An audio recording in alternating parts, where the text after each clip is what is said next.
For today's video, magluluto ako ng gulay guys. Ayan lang ang aming ulam today for lunch.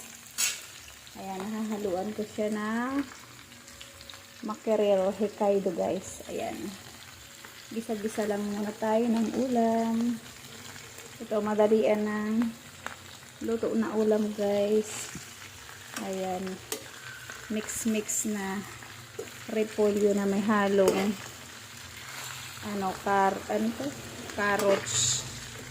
carrots at saka beans. Ayan guys, ito ang ating ulam today. Magulay tayo naman ng iba.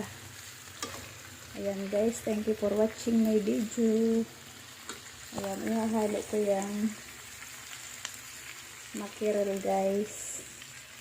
Ayan, masarap pang halo yan sa gulay guys. Ayan, pang madalian luto yan ang ating lulutuin guys.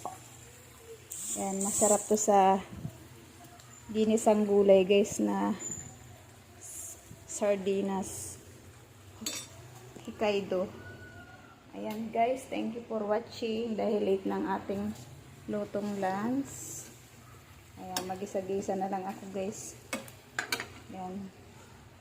Thank you for watching my video. See you next video.